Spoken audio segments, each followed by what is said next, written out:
TH Coaching here. I self-professedly love running up hills. Most people think I'm bonkers, but I love it. I think I must be somebody who really likes to feel like they're working hard, but also I think I just love getting up really high. I love getting up into the mountains. I love being above the clouds, as you can probably see from some of the pictures that I'm showing here.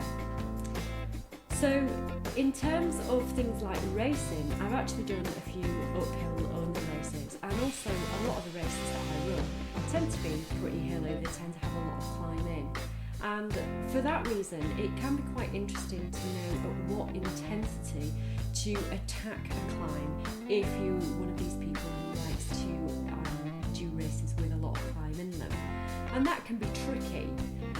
There are a few tricks of the trade though, which I'm going to share with you today, so that if you're one of these people like me who likes to do hilly races, or you've just got a hilly race planned, you can really nail those hills and know just exactly at what pace or what effort you should be doing the hilling in comparison to the rest of the race, if indeed there is any flat in the race.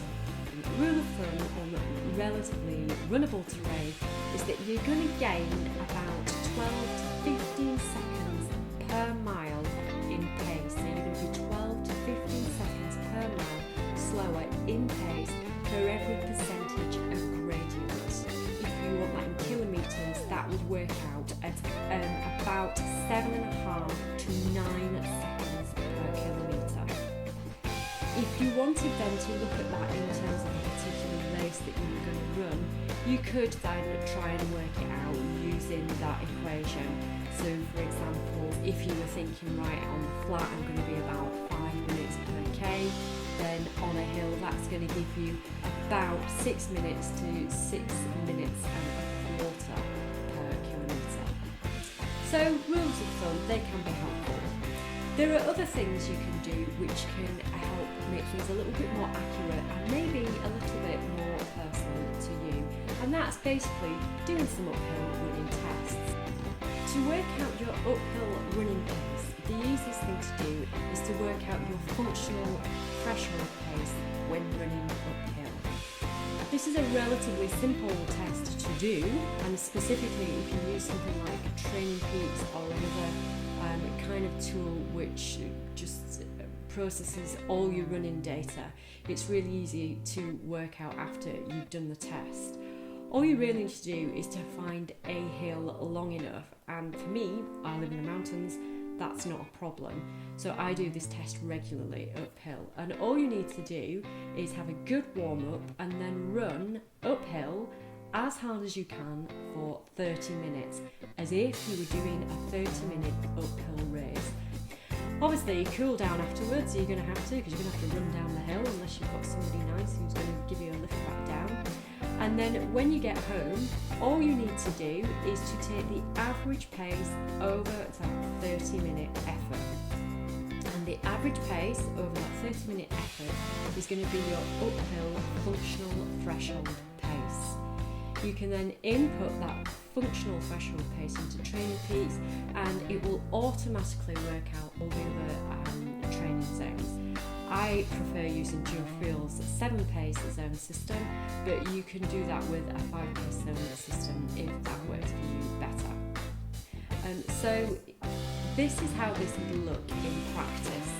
So if we open this up in Training Peaks and we go to the Analyze section, so if you have a watch which has lap buttons, the easiest way to do this would be to simply go to the lap, and then in Training Peaks it always gives an average of everything for each lap that you press. If you don't have a pace button, or like me, you're measuring more than one thing, because I was doing heart rate as well, which is a different amount of time, then it's still fairly easy to do, because it's really clear to see in the analysis where you start getting faster, because your pace goes up immediately and your heart rate follows not so long afterwards. So all you need to do is highlight that section, and we'll tick that and we'll select Add. We'll call that Functional Threshold Pace,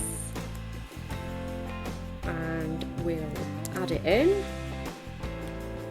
Okay, once it's in and you click apply,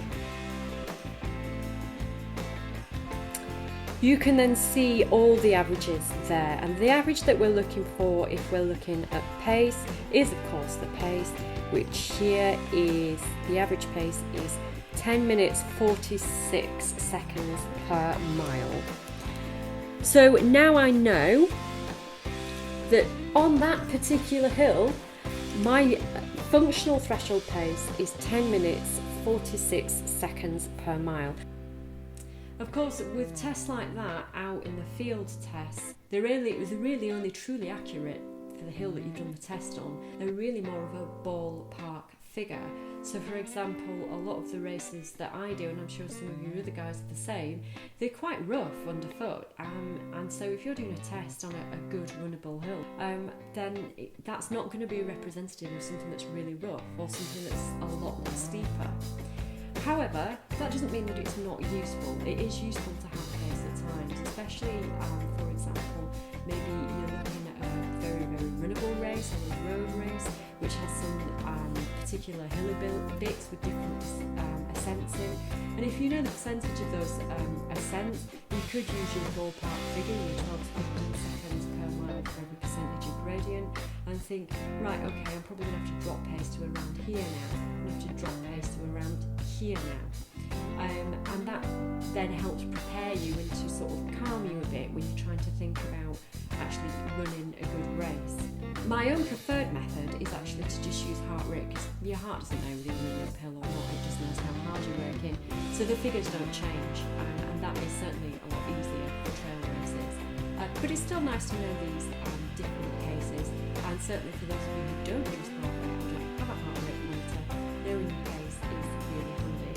It's also really handy just to be able to have some kind of idea of how long you might realistically be taking to do a race. And if you know you're at a running pace, you can have some kind of idea of what you might be able to do in terms of time and race.